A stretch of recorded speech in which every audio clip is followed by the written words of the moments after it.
So we're going to go over the training for the Bag Saver Light, or the Southworth little red table that is in the shop.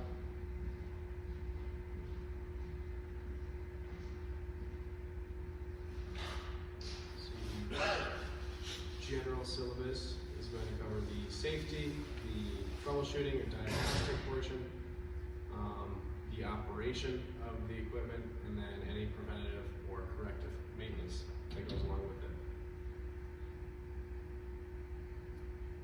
With that, we will consult the manual for all the safety and manufacturer preferred information, and then we'll go to the live demo just to showcase how the equipment works, and then that will conclude the training.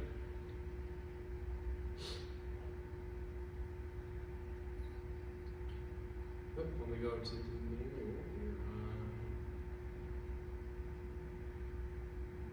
we're on measurement of the safety of the So, for the safety information, we'll just go over the safe servicing of the lift. So, anything revolving the service or maintenance before touching or adjusting the lift itself. You want to make sure that you remove whatever load is on it or on top of the table, so that that doesn't contribute to any injuries or damage to the actual table itself. You want to raise the lift table to its full up position, and then do not let the table stop partway up. Move both the maintenance devices, so there are little flips that will stop the wheels, or there are little chucks that both need to be engaged, so that if it fails or lowers or has a leak at any moment, it doesn't cause an injury, and it stops the machine in place, so that any of the hoses or electrical equipment on the table can be replaced or serviced as needed. Be sure to use both left and right maintenance devices. Both the left and right maintenance devices supplied with the machine must be used to support the table safely. We don't want to shift it any more than it needs to be, and make sure that the scissor is, in line, and we're not, favoring. The safety of all persons operating, maintaining, repairing, or in the vicinity of this equipment is of paramount concern. This is a powerful machine with moving parts, and is capable of causing personal injury if proper precautions are not taken. Therefore, throughout this manual, certain hazards have been identified which may occur in the use of the machine, and there are appropriate instructions or precautions which should be taken to avoid these hazards.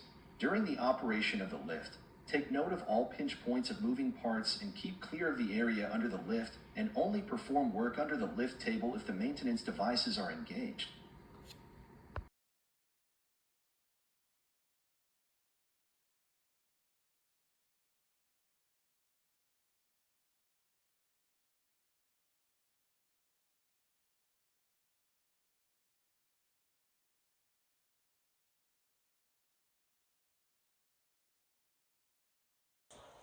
The lift may use a power supply of up to 115 volts AC. This voltage can kill you. Do not work with the electrical parts unless you are a qualified electrician. This power unit comes equipped with a half HP 12 volt DC motor, pump with an attached 3/4 liter or a quart capacity tank, transformer with an inline resetting fuse, and a 12 volt DC battery. When charging the battery, it is important to remember that the lift should not be operated.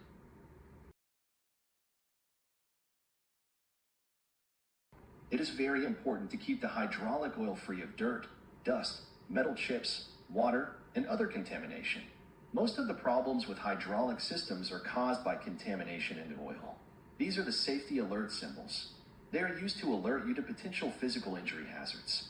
The meaning of different signal words as defined by ANSI standard Z535.4 indicates the relative seriousness of the hazardous situation.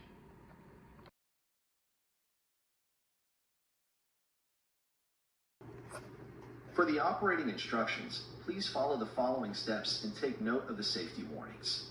Before operating the lift, read and understand this entire section. Locate the lift on a firm, flat surface as shown in Figure 2. If you place the lift on a soft surface, it may tip over, especially when it is loaded or raised. Be sure that the load weighs no more than the maximum rated capacity for the lift. Place the load in the center of the lift table, as shown in Figure 3 and 4. If you are lifting pipes or other objects which may be able to roll or move, fasten them down or chock them. Do not use the unit to lift people. A specially equipped lift will include operator protection and an excess flow protector to keep the lift from dropping suddenly. Once your load is secured or placed in the center of the lift, engage the foot stops to prevent rolling of the lift. Then begin to lift the load to the desired height by pressing the up button on the wired remote. Be aware of any pinch points that are shown in figures 6 and 7. Wait until the lift table has stopped. Unload the lift. Warning: if you hear a squealing noise from the pump, the pressure relief valve is operating. Do not continue to use the lift. The pump will overheat very quickly and may be permanently damaged. Once you are finished using the lift, return the table to lowered position with the down button.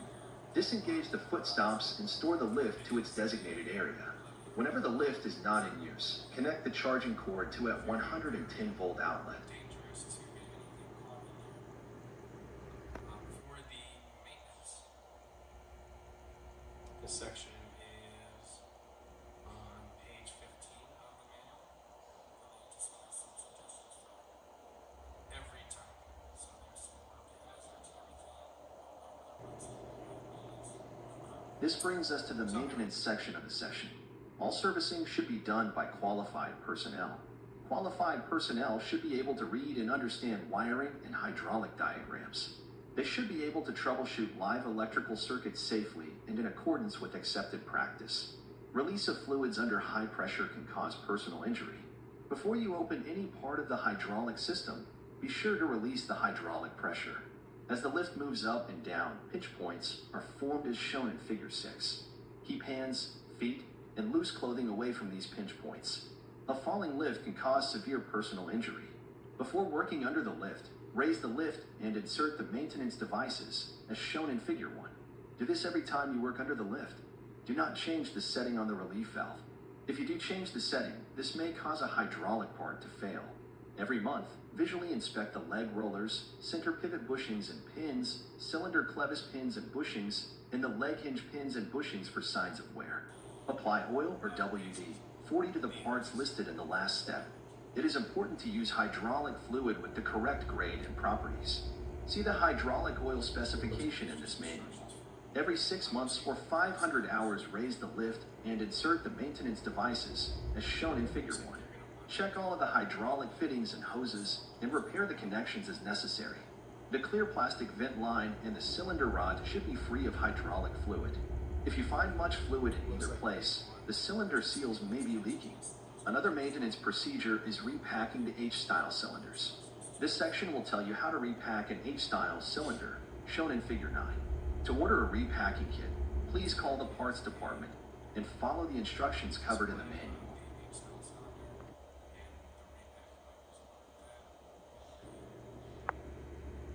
For the troubleshooting of this equipment, consult the table of page 18 in the manual. Identify the problem that is occurring and consult the table for the possible causes. After troubleshooting the possible causes, use the check this column to see the possible remedy to the issue. If the issue persists, please contact Southworth for further information and possible solutions. Here we see an illustration of the type of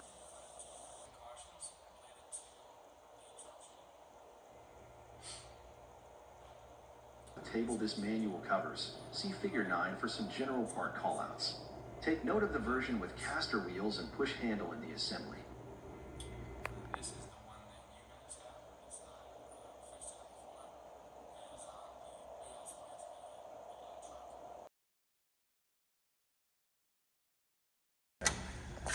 before. Okay, so the one thing you want to take note of is there are long loose cables that are related to this. This will be the charging cord that will plug in any wall and make sure that you're charged.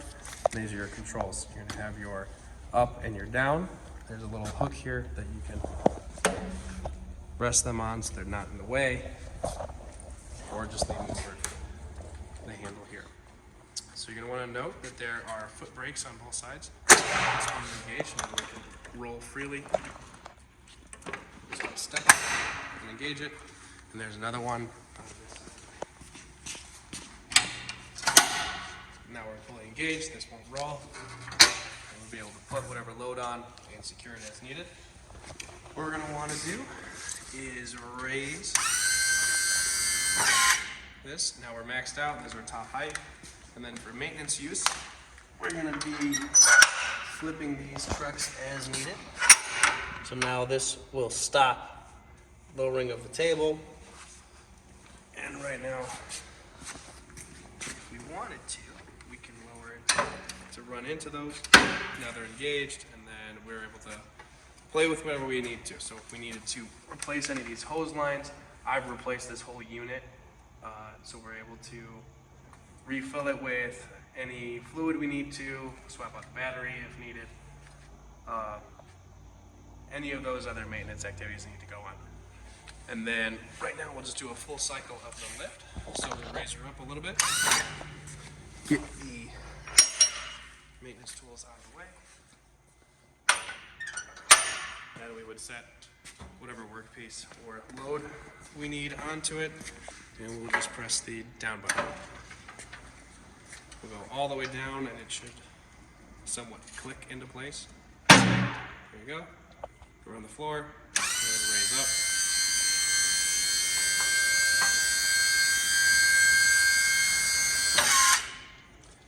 A little winding at the end tells you at the top of your stroke. And then you are just going to want to take note of all of the stickers that are in place for safety. They're all over the machine itself, but before you start operating it, I suggest you run through all of them. And then that is the back See saver. the contact information here for the parts department of Southward Products.